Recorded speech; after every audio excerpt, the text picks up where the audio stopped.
At the age of 13, she was an administrative assistant to later become an executive producer and host. She'll tell you her story next on It's a Lifestyle. Stay tuned.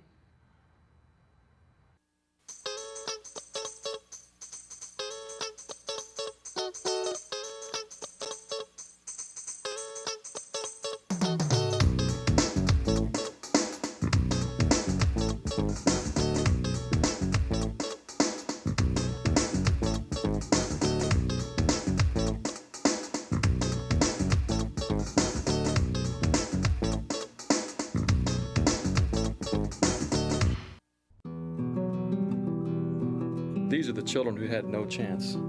They're known as Brazil's street kids. They wander the streets dying by the thousands from drugs, AIDS, and bullets. Most of them have been abandoned, left to survive on their own. These children needed a place to go. I had to do something. So I brought it up at Rotary. People heard about what we were doing and asked how they could help.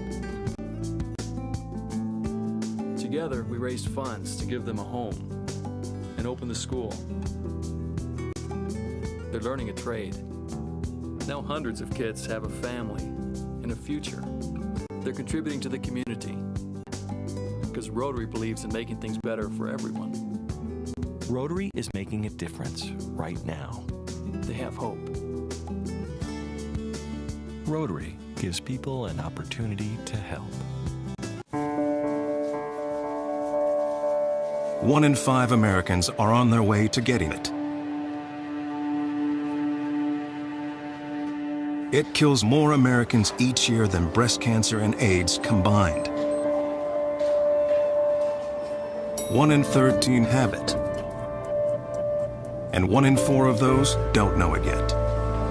Find out how you can share, act, learn, give, and help stop diabetes. Is she thirsty or diabetic? Is he tired or arthritic? Subtle behavioral changes can be early signs of disease in pets. These changes are often less obvious in cats, which can be better than dogs at hiding illness. But a wellness exam from your veterinarian twice a year can help detect, treat, or prevent many health problems before they become serious. So call your veterinarian and schedule your pet's wellness exam today. Hello, I'm Gina Woodham. Welcome to It's a Lifestyle, where we interview people with interesting careers and hobbies, which for my guests, it's more than a career. It becomes a lifestyle, and I'm hoping my guests inspire some of you to gather your hidden talents and aspirations to build your own unique career. Today's guest is executive producer and host, Daisy Jones. Thank you so much for inviting me. So let's talk about, even as early as 5 or 6, activities that foreshadowed your success. Well, actually, activities to me when I was 5 or 6 was watching television. And it was black and white at the time, so you had to really have an imagination. And that's one thing that my parents would actually allow us to do. Like nowadays, you know, when people say, you know, you got your kids watching television, sitting there watching the boob tube or whatever. For us, it was a way to keep us quiet. But the key was when you watch television, you had to learn something. So it's how you watched it. And as a matter of fact, my dad, he would kind of like quiz you. Because he'd say, okay, you know, it was back then, it was Gunsmoke, Paladin, Bewitched, and all that kind of stuff. But anyway, he would ask you, what did you learn? So you had to give him the positive things that you learned, and actually the things that you shouldn't do. So for us, television was a learning tool. Wow. So. But now, who were some of your mentors growing up? Well, actually, here again, it was my mom, my dad, and my grandfather, because we traveled to visit them quite frequently. And actually, other mentors was my brothers and sisters, really. What impact did that have on you? Well, it first of all taught me about getting along with people.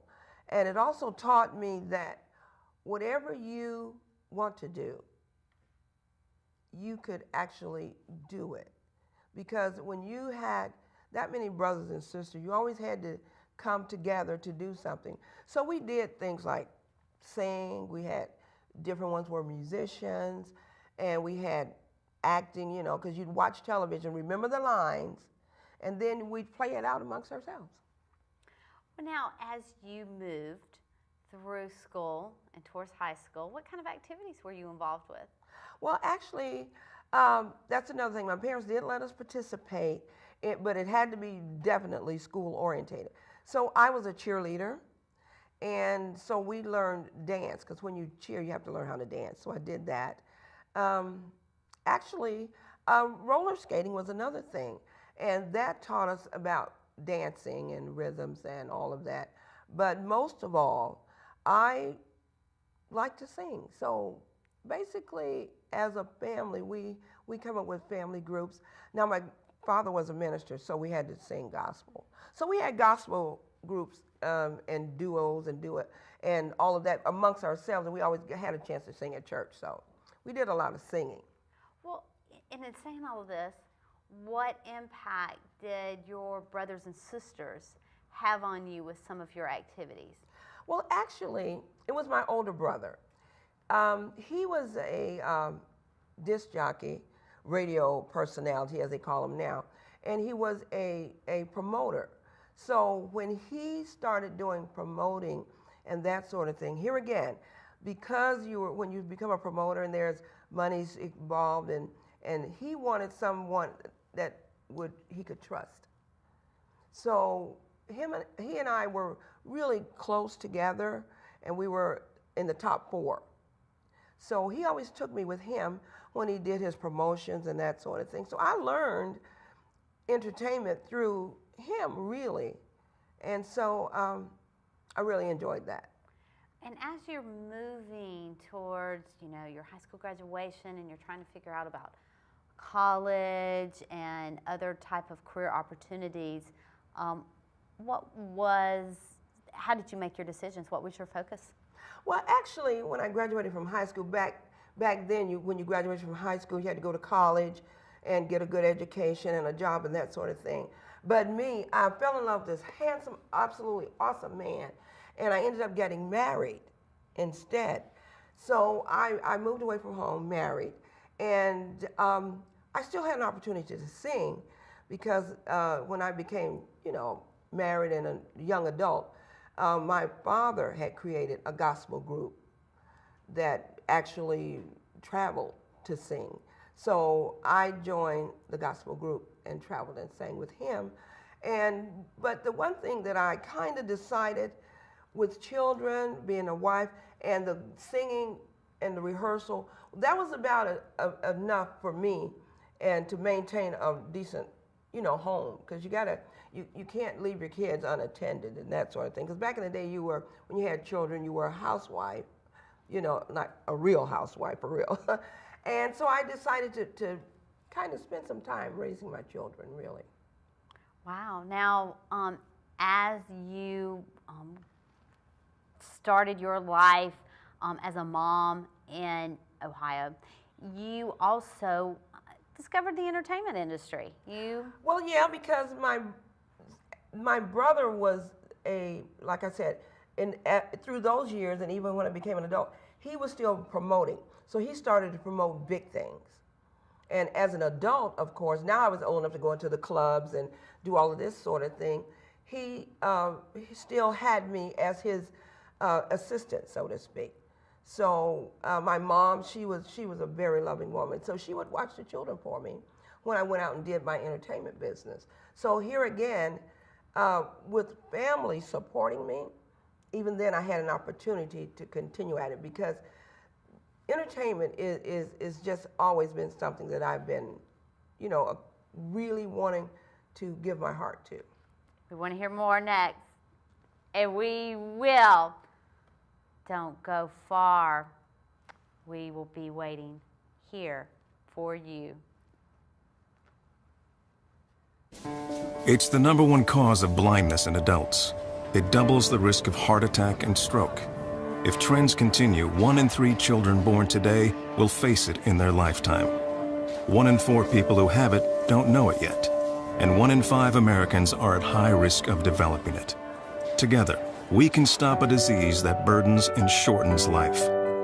Help us raise awareness, raise research funds, and raise hope at StopDiabetes.com. Our daughter loves baseball, and we tried to get her on some teams, but she just never felt right about it. We thought she would just have to settle for being a fan until Rotary stepped in, and they built this special field. When these kids get to play ball, they're so excited, and they just get to feel like regular kids. They took an idea of just letting the kids play baseball and made it fit these kids rather than trying to make the kids fit the field.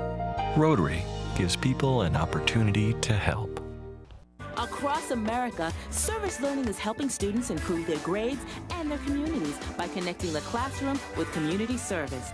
Working together, students solve real problems, build new skills, and apply their knowledge in a whole new way. Inside the classroom and out, service learning opens new doors and brings learning to life. Get your school involved. Visit learnandserve.gov to find out how.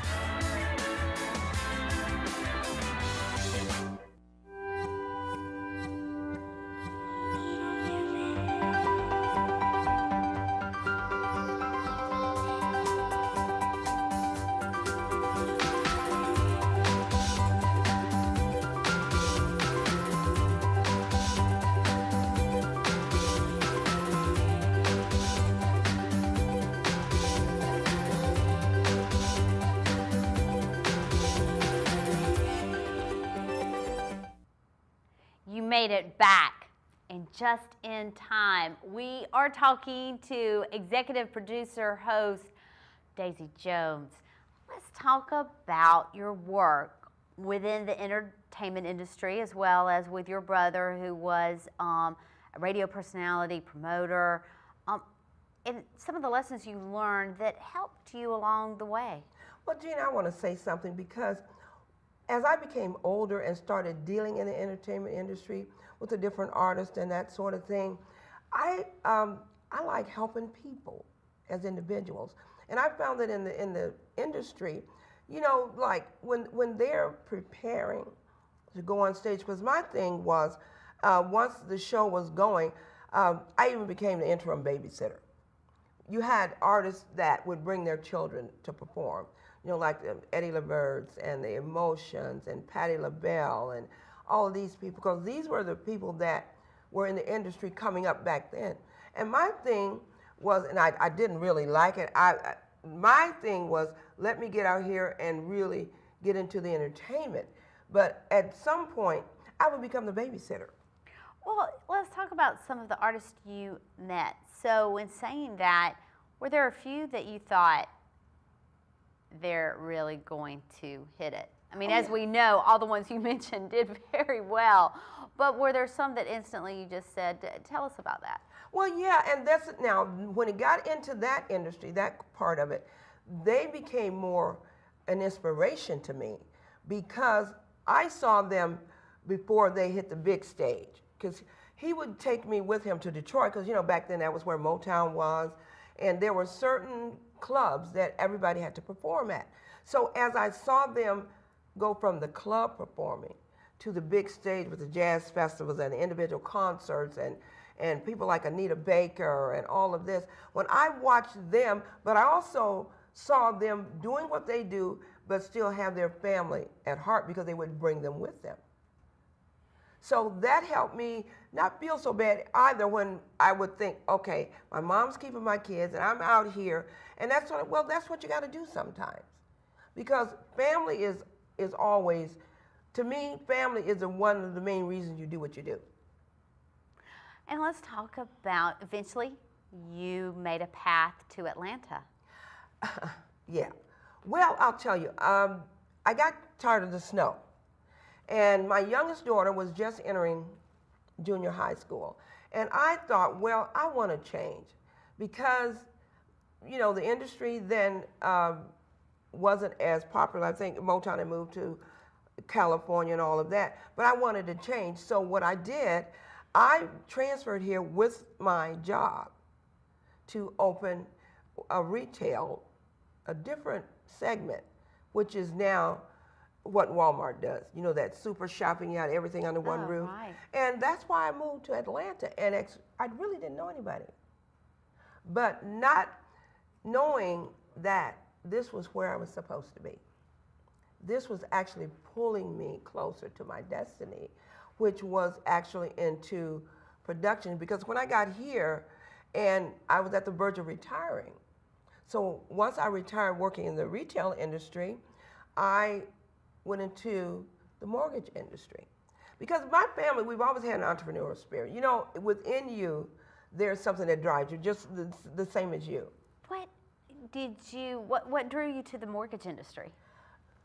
Because the housing at that time was really flourishing. And when you close a deal on a house, you can make some serious money. And I wanted to work for myself, and I just knew that in looking for a house when I came here, I knew that, you know what, you need somebody to really understand the plight of people and have a heart to help people. So I thought, well, I'll just go into the mortgage industry, because you have to work. So that's why I did that.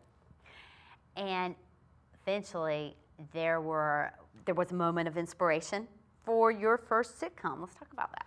Well, actually, that was something that was ongoing because I lost my mom.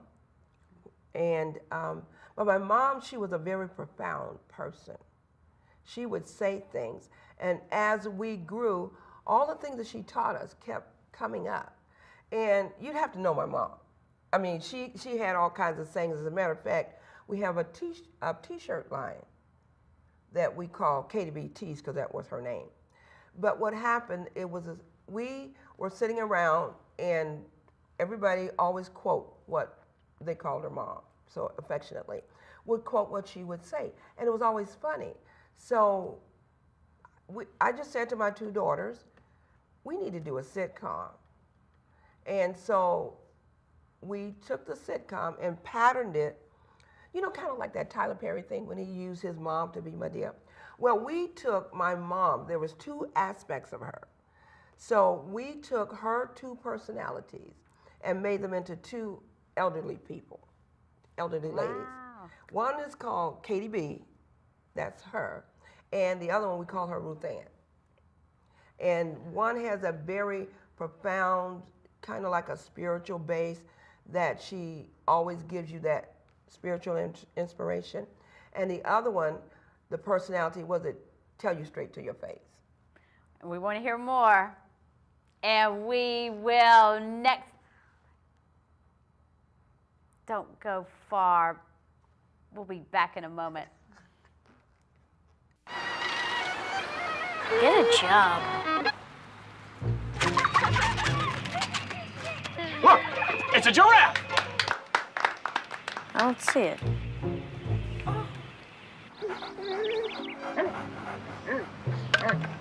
The less art kids get, the more it shows. Are yours getting enough?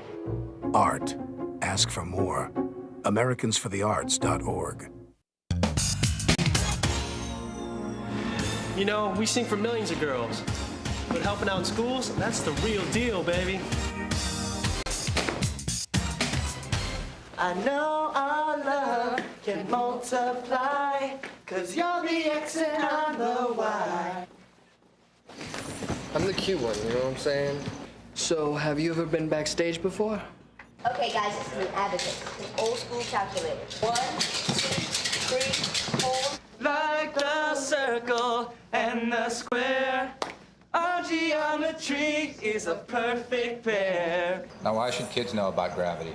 Well, gravity holds them down. I once was one, but now we're two. I'm spinning out of control.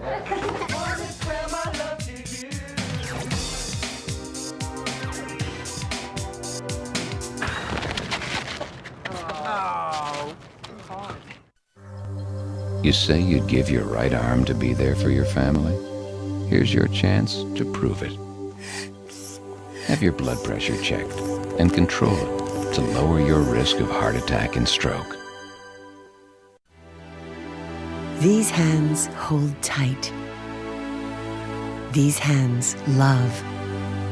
These hands support. These hands create. These hands save lives. To empower your hands to help make a difference, call the American Heart Association at 877-242-4277 for a CPR class near you. These hands are wise. There you are. We were waiting. We have executive producer and host Daisy Jones.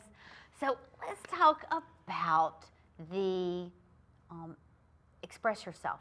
Yes, that's my baby.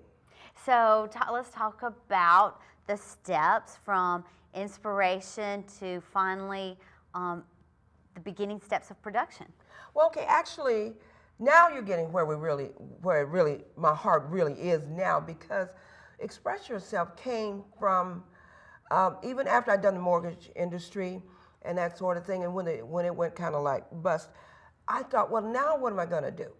So what I started was once a month, we did a live, it's sort of like a mini conference, but it was at my youngest daughter's apartment. She had this gorgeous apartment complex, and they had this wonderful common room, the community room.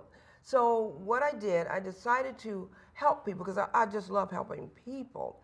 And so what I did, we started once a month a live mini conference where I invited people to come and speak under different circumstances like family matters, being a better who you are, and all of that. So, and I would give them a little food, and I had vendors come, like personal assistants, health people, makeup, girls that, sold makeup like, the major brands. But what happened was she moved. And when she moved to the new apartment complex, their community room wasn't as nice. So we had to kind of put the live action on hold. And one day I was at home, and I just loved doing it, and I knew that women really enjoyed it, and they called me and said, well, Miss Daisy, when are you going to start doing it again? So I actually was in my bedroom, and I asked God, what is it that I'm supposed to do? I can't do, and at that time we called it Esther Stand. I can't do that anymore. And the song Express Yourself came to me, and we ended up going to a taping of a television show. Well, it was made for DVD. And when I walked out, it just hit me in my heart. Just do a TV show and call it Express Yourself. Because everybody needs to express themselves. Everybody has a desire in them, just like you, that went through the marriage, the high school, the kids. And now that you've retired from your job and you're still viable, people say retire. There's no such a thing as retiring. It's once you come out of the marketplace or working for someone else, what is it that's in you that you need to do? We all have at least one talent, and you never get too old, because I'm an AARP holder. That's all I'm going to say. And but I had a lot to do. I was, I don't want to sit in a corner and be old. You know what I mean? So I started with my daughters coming up with the Express Yourself concept. Now let's talk about like some of the different steps that you have. So you come up with a concept, so then you have to solicit guests. So for instance, how did you go about that? Well, actually, how did you do the research?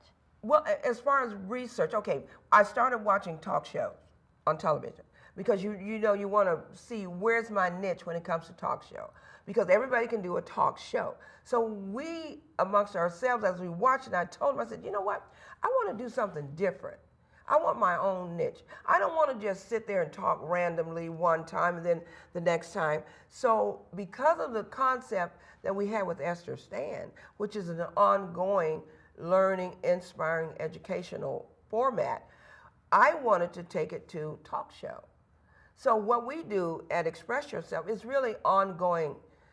A lot like you with your lifestyle. It's that you look within yourself and know what it is that you want to do, what inspires you, and what motivates you to do something, because we all have it in us. Like you are forever smiling, and you have such a kind heart that you bring that out in people. just to see you. You see what I'm saying? So like knowing you, meeting you, you would be an inspiration to anybody, any woman. So you would be a guest on Express Yourself for me.